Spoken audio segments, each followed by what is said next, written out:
introduce myself and welcome you all. My name is Judy Cameri. I'm the Dean for Fire and Health Sciences here at Amc College.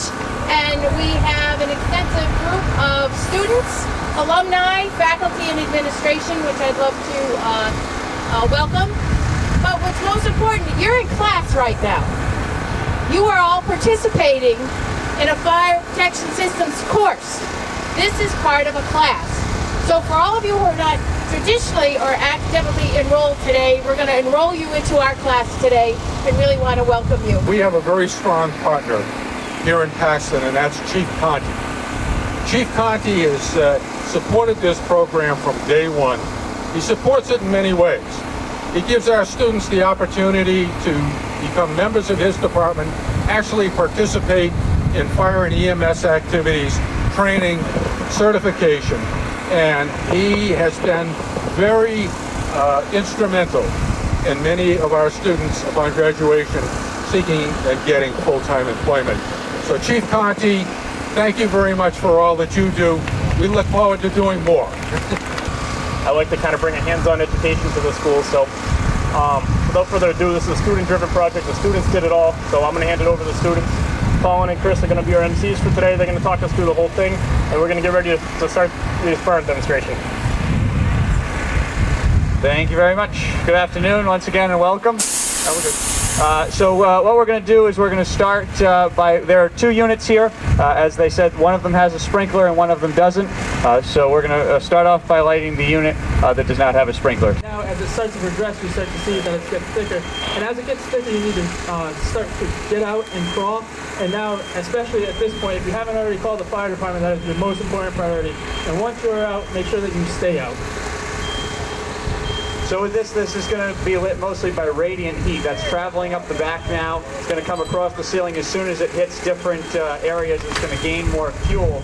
And as the heat gets hotter and hotter towards the top with those superheated gases, that's going to then ignite everything else in the room and hopefully get to that flashover point where everything in the room reaches its ignition temperature.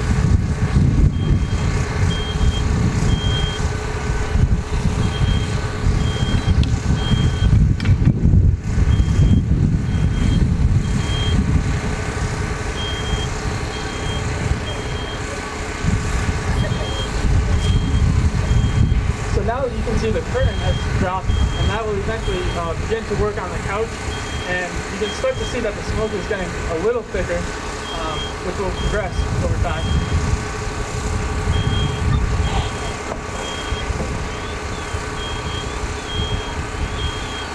Something to note, the firefighters, as they're getting ready to put out the fire when it reaches that stage. Two of them are students here at Anna Maria, and then one of them is an alumni of our college fire science program, so we're certainly very proud of them.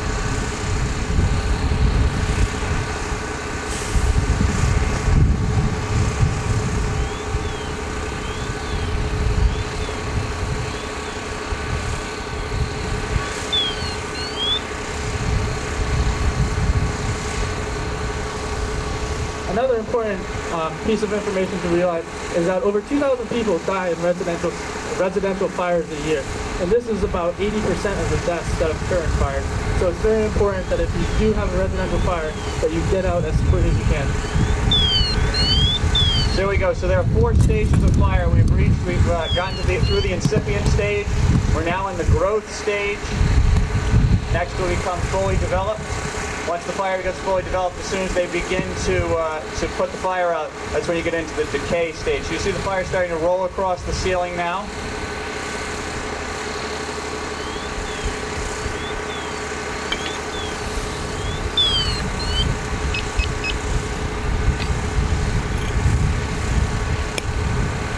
And we're only 2 minutes into this fire, so at this point you're probably just about ending your phone call with 911.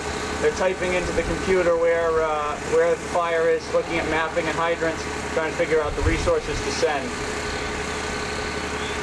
So at this point, the fire department's just about being notified. They're not even getting dressed yet. That noise you hear is those self-contained breathing apparatus. All that smoke and those superheated gases are very deadly to firefighters and responders and people that could be in the home. That's why it's certainly very important that you get yourselves out. And when we go in, we have that special material. That alarm is called the pass device. So if something's to happen to the firefighters, they can be found.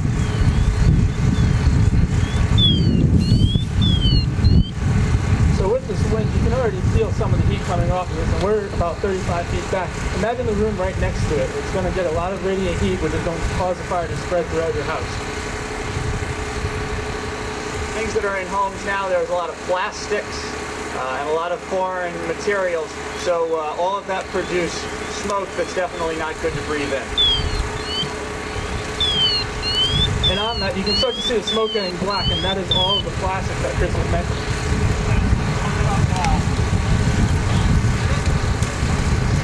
So now you saw that it just reached the plateau stage where everything was about to auto-ignite.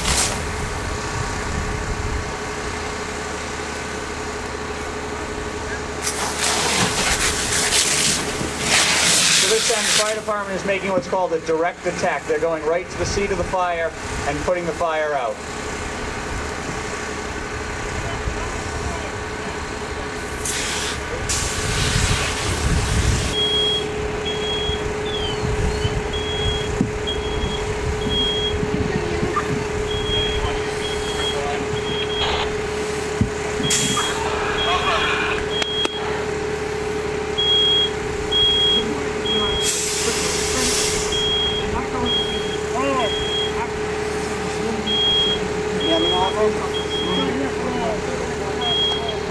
It's also important to note the only heads that will activate are ones that are directly impinged by that heat.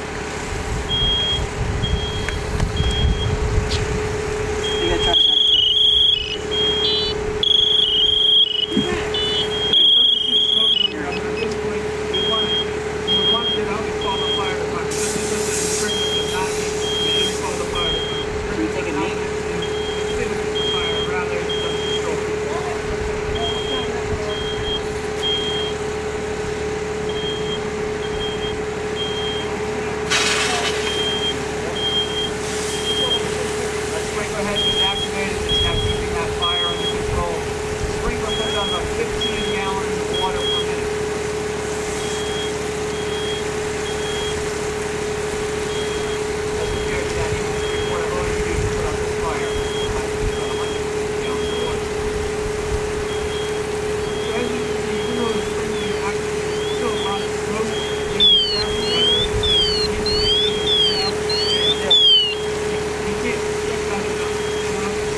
rocks,